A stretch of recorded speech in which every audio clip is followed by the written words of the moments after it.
রাইমা, তুমি আগে শান্ত হও, মন দিয়ে আমার কথাটা শোনো। ও চুরি করেনি করেনি করেনি, আমি মানবো না। তোমরা ভুল বলছো, তুই চুরি করতে পারে না কখনো। কোনো ভুল হচ্ছে না রাইমা, চুরিটা জামাই দাদাই করেছে।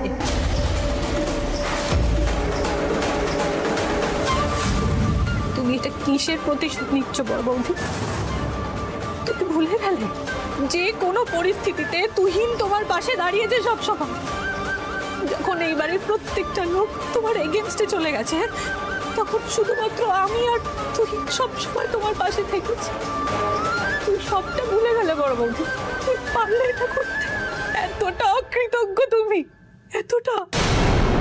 তুমি ভুল বুঝছো আমায়, আমি কোনো প্রতিশোধ নিচ্ছি না। আমার একটা সন্দেহ হয়েছিল, কিন্তু আমারও বিশ্বাস হয়নি যে এই কাজটা, এই চুরিটা জামাই দাদাই করবে। আমার বিশ্বাস ছিল না। যদি যদি সত্যি বুঝতে পারতাম এই কাজটা জামাই দাদা করেছে, তাহলে এত দূর আমি এগোতাম না, আমি পুলিশের সাহায্য নিতাম না, বিশ্বাস করো।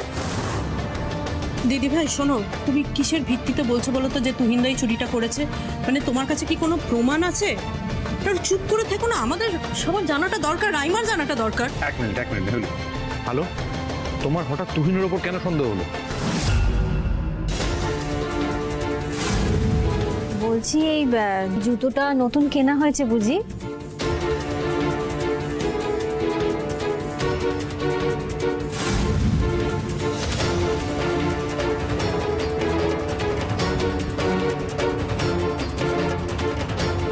এরকম পালক লেগে আছে জানি, আমার আর জামাই দাদার মুখোশে তো এই ধরনের পালকই ছিল।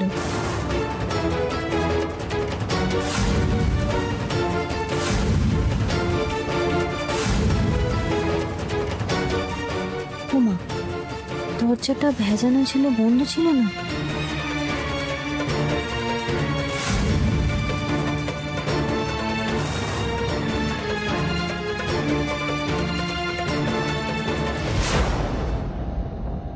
কেন কেন করলে তুমি এরকম, বলো কেন করলে?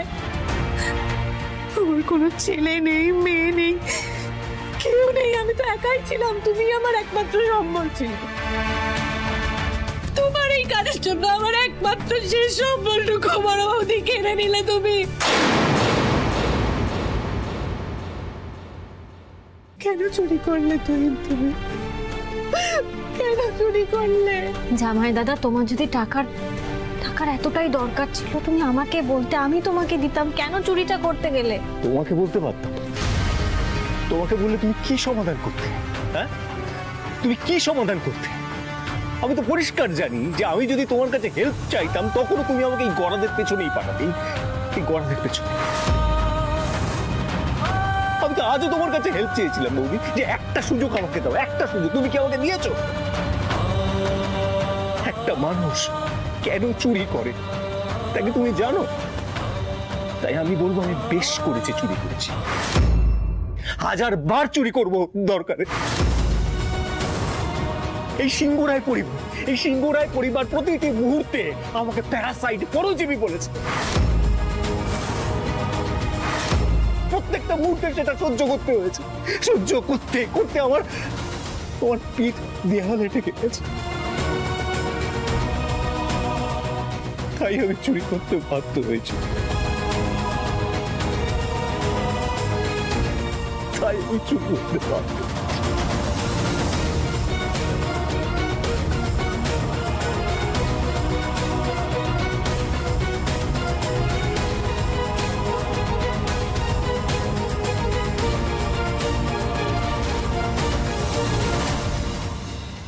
স্যার, সবাই, বাড়ির সকলেই এসে গেছে, এবার সবাই তো সবটা জানেন। আপনি দয়া করে এবার জামাই দাদাকে ছেড়ে দিন, আটকে রাখবেন না।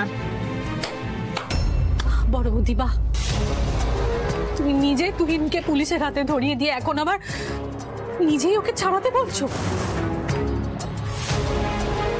এত নাটক করে মহান হয়ে কি হবে বড় বৌদি, কি হবে?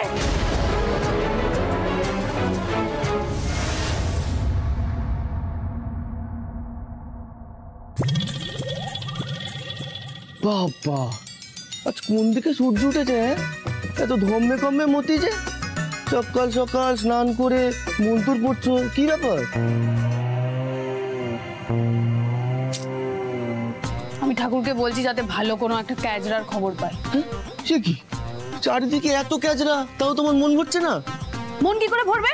শান্তি কি করে আসবে? হ্যাঁ, শান্তি কি করে আসবে? তোর এই বাড়িতে যত অশান্তি হবে আমার মনে তো তত বেশি লাড্ডু ফুটবে। আমরা আমরা গরিব গুরবগুলো সবসময় একই জিনিস কেন ঝেলবো? কেন ঝেলবো? বড় লোকরাও একটু তুর্কি নাচ নাচুক। বেশ, আমার বড় লোক ফুলদাটা এলো, আমি ভাবলাম বেশ বড় একটা হাত মারবো। কিন্তু তোমার দিদি কি করলো? তোমার দিদি কি করলো? আমার ফুলদাকে দিল তাড়িয়ে। ওর জীবনে যত দুঃখ আসবে আমার জীবনে তো ততই সুখ আসবে। আরে আমাকেও তো দেখতে হবে, যে টাকাটা বেবি খেতে পারলো না সেই টাকাটা খেলোটা কে? এই বেবি, কি কি কি খাওয়ার কথা বলছো? হ্যাঁ, কি কি মন্ত্র পড়ছো বলো তো? খাওয়া খাই কি কথা বলছো? এই চুপ করো তো, সরো, একদম বেশি কথা বলবে না, আর আমাকে একদম জ্বালাবে না।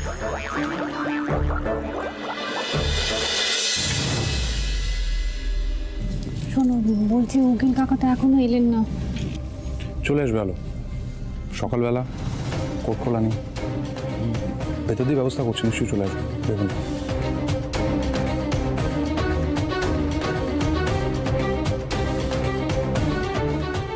এই প্যারাসাইটটা চিরকাল একটা অপদার্থই থেকে যাবে। আমার মুখের খাবারটাও ছিনিয়ে নিল, আবার নিজেও ইডিয়েটের মতো ধরা পড়ে গেল।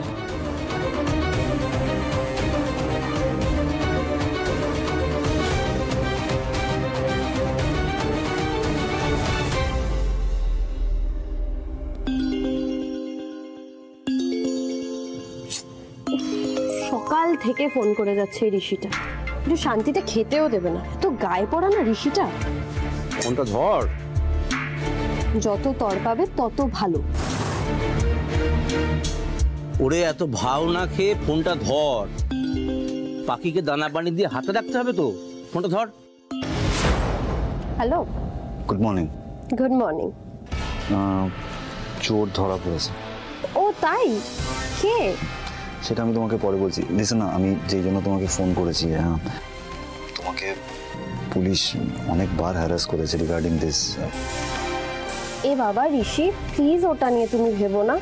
দেখো এতগুলো টাকা পাওয়া গেছে যে ফাইনালি, আমি খুব নিশ্চিন্ত হয়েছি। উফ, না না, সেটা ঠিক আছে, বাট স্টিল তোমাকে এতবার ইন্টারোগেট করেছে, আমার খুব এম্বারেসিং লাগছে। I am extremely sorry Sohag, please don't mind, I hope you understand. Rishi তুমি প্লিজ এতবার সরি বলো না, এবার কিন্তু আমার খারাপ লাগছে। আচ্ছা ঠিক আছে, আমি এগুলো নিয়ে আর কোনো কথা বলছি না। আমি এখন থানায় আছি, অফিসে আসছি। বাই দ্য ওয়ে, আজকে কিন্তু তোমার হাতে সুশি খাবো, ওকে? একদম done. See you. See you then, by.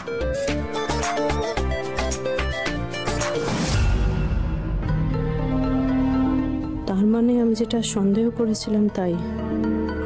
তুমি প্রেম করছো ঋষি, তাও আবার এই সোহাগের সাথে। হিন্দিতে কথা আছে না একটা, লোহা লোহে কো কাটতা হ্যায়। তুমি আমাকে চেনো না সোহাগ, তোমার এমন অবস্থা করব, আমার পায়ে পড়ে যদি ক্ষমা না চেয়েছো তো আমার নামও মেহুলি সিংহ রায় নয়। অভিনয়টা তো ভালোই করছিস, এটা চালিয়ে যেতে হবে কিন্তু। হ্যাঁ শোন, তোকে একটা কাজ দিচ্ছি, সেটা যদি করতে পারিস তাহলে এবছরে আমাদের বিজ্ঞাপনের রেভিনিউটা বিরাট বাড়বে।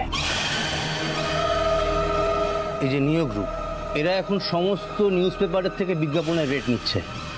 আমি শুনেছি এবছরে ওরা আরো বেশি টাকা ঢালবে বিজ্ঞাপনের জন্য। লাস্ট কয়েক বছর ধরে সূর্যোদয়ই ওদের বেশিরভাগ অ্যাড ঢুকে। এটা আমি এবছরে হতে দেবো না। ওদের সিটি এডিশনের সার্কুলেশন পড়ে আমাদেরই প্রায় সমান সমান। এখন যদি সূর্যোদয় থেকে অনেক কম টাকা আমি নিয়োকে কোট করি, তাহলে নিয়েও আমাদেরকেই বিজ্ঞাপনটা বেশি বেশি করে দেবে। তাই সূর্যোদয়ের অ্যাড রেটটা জানা খুব দরকার। রে পারবি? চেষ্টা করবো ড্যাড।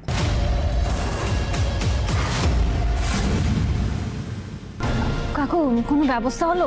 হ্যাঁ মা, জামিনের পেপার সব রেডি করেছি। এই ওকে এখানে নিয়ে এসো।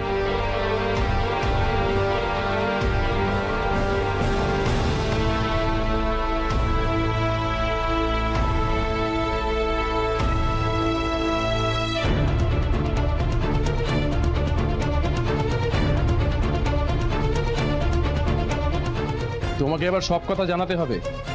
টাকাটা কাকে দিতে গিয়েছিলে? আরে চুপ করে থেকে লাভ নেই, মনের ভেতর যা আছে উগরে দিন, তাহলে আপনার বেল হবে না। আর এই যে একে তো বাড়ির জামাই হয়ে বাড়িরই টাকা চুরি করেছো, তার উপর মাঝরাতে আমাদের সকলের এই দৌড়াদৌড়। তুমি আর কত ধৈর্যের পরীক্ষা নেবে আমার বলতে পারো? পরিষ্কার বলে দাও যে টাকাটা তুমি কাকে দিতে যাচ্ছিলে। আমার ধৈর্যের পরীক্ষা নিও না।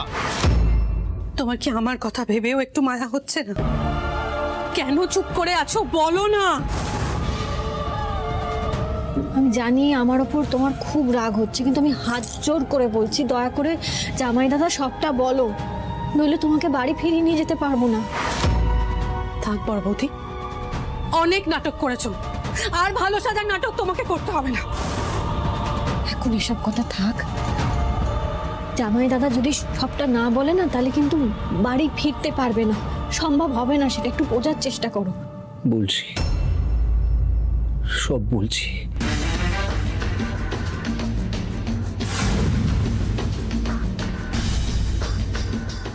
দিনের পর দিন সিংহরায় পরিবারের প্রত্যেকের কাছ থেকে প্যারাসাইট, পরজীবী এই কথাটা শুনতে শুনতে আমি একেবারে জর্জরিত হয়ে পড়েছিলাম।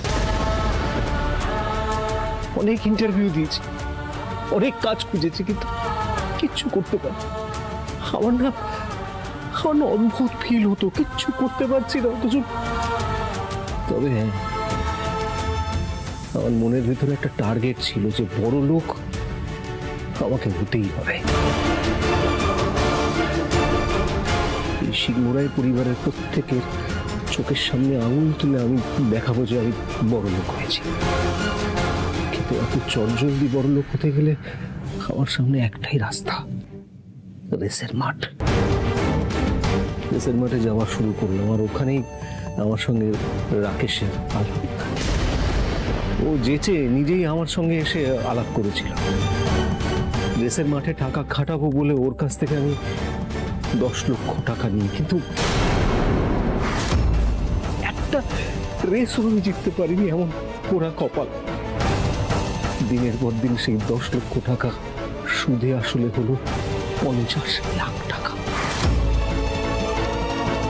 ওর চাওয়াতে আমি ওকে বলেছিলাম যে আমি দিয়ে দেবো, খুব তাড়াতাড়ি তোমাকে দিয়ে দেবো, কিন্তু হঠাৎ করে ও একদিন বললো যে সুদে আসলে 50 লাখ টাকা এক্ষুনি তাকে দিতে হবে। কিন্তু আমি কোথায় পাবো? আমার মাথা খারাপ হয়ে যাচ্ছিল। তারপর বললো আমি যদি ওকে টাকা না দিতে পারি সেই মুহূর্তে আমাকে ও মেরে ফেলবে। বিশ্বাস করুন, আমি আমাকে নিয়ে ভাবছি না, কিন্তু ও যখন বললো আমার রাইমাকে পর্যন্ত খুন করে দেবে,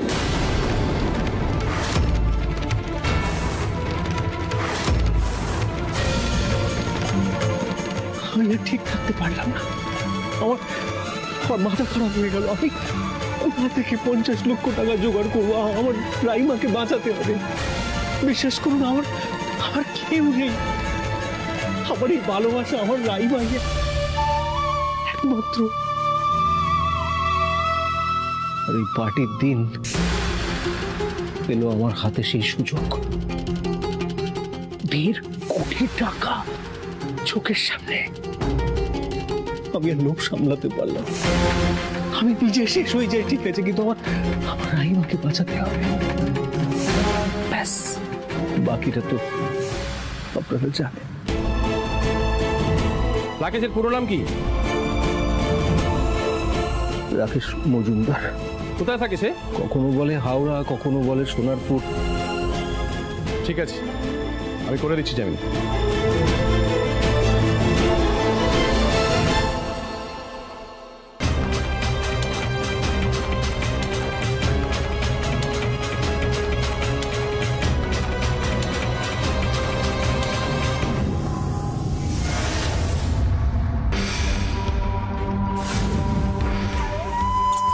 আমার সাথে বেশি চালাকি করিস না।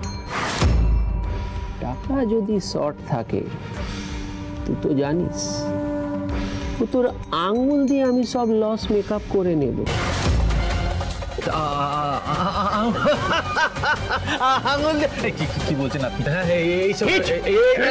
এইসবের আবার কি দরকার? দেখুন আপনার সাথে আপনি এত বছর ধরে ব্যবসা করছি, কোটি কোটি টাকা, লাখ লাখ টাকার ব্যবসা করেছি।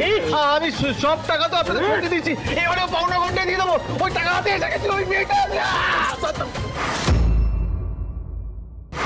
লড়কি স্যার,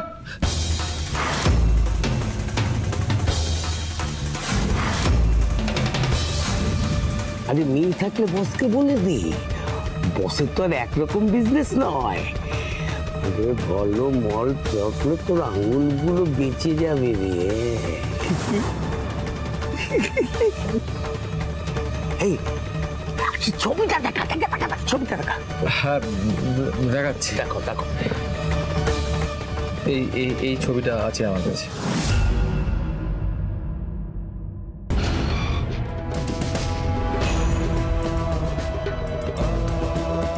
বাহ প্রীতি, একে সেল করলে ভালো কামাই হবে, একদম তো টাকাও ভরপাই হয়ে যাবে। একটু বয়স আছে কিন্তু গুড কোয়ালিটি। সেটা আমার চেয়ে ভালো আর কেউ জানে না। ঠিক আছে, তাহলে ওই কথাই থাক, ওটাই ডিল থাক। আমাকে বাস আর কয়েকটা দিন সময় দিন। ওকে, বাট ফেল করলে না না না না, ফেল করবো না, ফেল করবো। মনে থাকে জানো।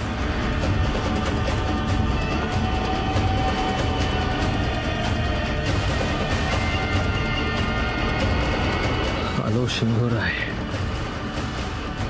তুমি নিজেই জানো না তোমার কপালে শনি নাচছে।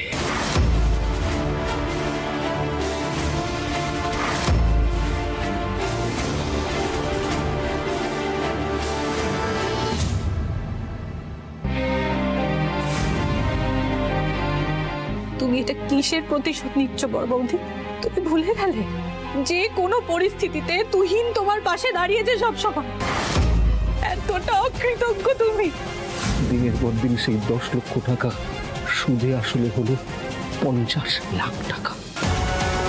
তারপর বললো আমি যদি ওকে টাকা না দিতে পারি সেই মুহূর্তে আমাকেও মেরে ফেলবে, আমার রাইমাকে পর্যন্ত খুন করে দেবে। কি বাবা, রান্নাটাই তো পুড়ে গেছে।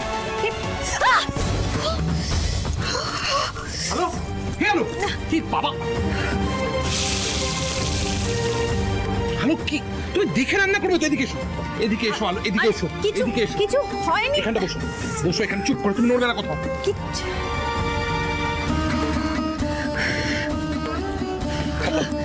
না, হাতটা দাও, তুমি হাতটা ওখানে রাখবে, হাত সরাবে না। কি আলো, কি ভাবছো তুমি? এত বলো তো আমাকে, এত ভাববার কি আছে? আমার মনটা ভালো নেই। জামাই দাদা ওভাবে কথাগুলো বললো, রাইমা, দেখো আমি সত্যি জানতাম না জামাই দাদা এই কাণ্ডটা করেছে। আমি যে লোকটাকে ধাওয়া করেছিলাম, আমি কখনো ভাবতেই পারিনি যে সেটা জামাই দাদা। যদি জানতাম তাহলে তো এই ঘটনাটা পুলিশ অব্দি নিয়েই যেতাম না। করতে করতে এইসব ভাবছো আলো? আর কেন ভাবছো? তুমি কি সত্যিটা বুঝতে পারছো না? তুহিন তো এরকম ছেলে নয়, তুহিন তো এই কাজটা করার মানুষই নয়। একটা কোনো প্রয়োজন হয়েছে, একটা কোনো পরিস্থিতি হয়েছে যার জন্য তুহিন বাজারে অনেক টাকা ধার হয়ে গেছে, যে কারণে তুহিন এটা করে ফেলেছে কাজটা ভুলবশত। তুহিন কি মানুষ হিসেবে এরকম? এটা ভেবে দেখেছো? তুহিন তো মানুষ হিসেবে এরকম নয়, তুহিনের তো এটা করার কথা নয়, তুহিন করে ফেলেছে। তুহিনের হয়তো আমাদের সাথে কথা বলা উচিত ছিল, বাবাকে বলা উচিত ছিল, ভয়ের চোটে লজ্জার চোটে বলে উঠতে পারিনি। কিন্তু তা বলে তুমি এটা নিয়ে আলো ভাবা বন্ধ করো প্লিজ, প্লিজ। এটা নিয়ে ভেবো না, এটা একটা ঘটনা ঘটে গেছে, এটা কদিন বাদে সবাই ভুলে যাবে, মিটে যাবে। রাইমা ওগুলো তোমায় ইচ্ছে করে বলেনি, সেই সময় রাগের মাথায় বলে ফেলেছে। তুহিন ওর হাজব্যান্ড, ওর খারাপ লেগেছে, এটা বোঝো আলো। আমরা তো কখনো তুহিনকে কোনোদিন অপমান করিনি, বরং সবসময় তুহিনের পাশে থেকেছি, তাই না? এবং রাইমা সেটা জানে। এটা জাস্ট সিচুয়েশনের মধ্যে বলে ফেলেছে আলো, এটাও মিন করেনি, আই এম শিওর। আলো, আমি কি বলছি শোনো, দেখো ও এখন বুঝতে পারছে না, 2-1 দিন বাদে বুঝতে পারবে। তুমি এখন এখান থেকে চলো, আমার সাথে চলো। তোমার রান্না বান্নার কিছু করতে হবে না, তুমি চলো এখন ঘরে গিয়ে রেস্ট নেবে, তোমার রান্না করার কোনো প্রয়োজন নেই। না, রান্নাটা আমাকে করতে হবে। আজকে রাইমার মন ভালো নেই, ওকে আমি এই কষ্টটা দেবো না। ওকে রান্না করতে হবে না, যা করার আমি করে নেবো। হাতটাই তো সামান্য ছ্যাঁকা খেয়েছি, ও কিছু হবে না, আমি পারবো বাকিটা করতে। তুমি আমার কথা শুনবে না তো? তোমার যেটা ভালো মনে হয় তুমি সেটাই করবে, সেটাই তুমি করো। নর্মালি করো, তাহলে রান্না যা ইচ্ছে করো।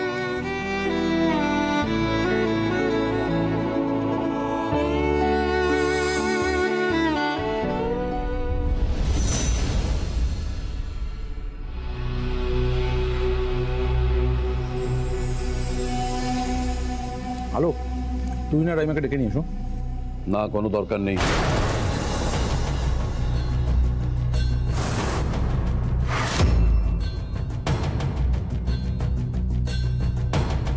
বাবা প্লিজ। রুদ্র, আর কোনো প্লিজ প্লিজ নয়। আমি তো তুহিনের জন্য কম করিনি। বছরের পর বছর বুকে পাথরের মতো চেপে বসে আছে, নির্লজ্জ কাপুরুষ একটা।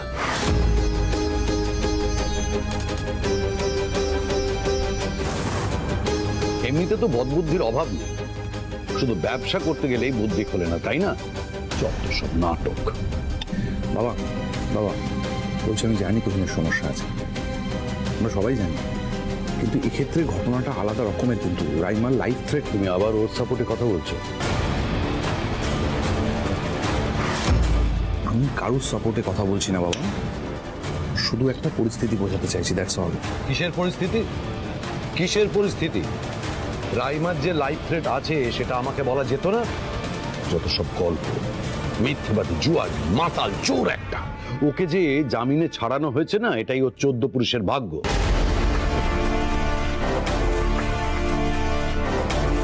বড় বৌমা, ওকে একদম খেতে রাখতেন, রাইমাকেও ডাকার দরকার নেই।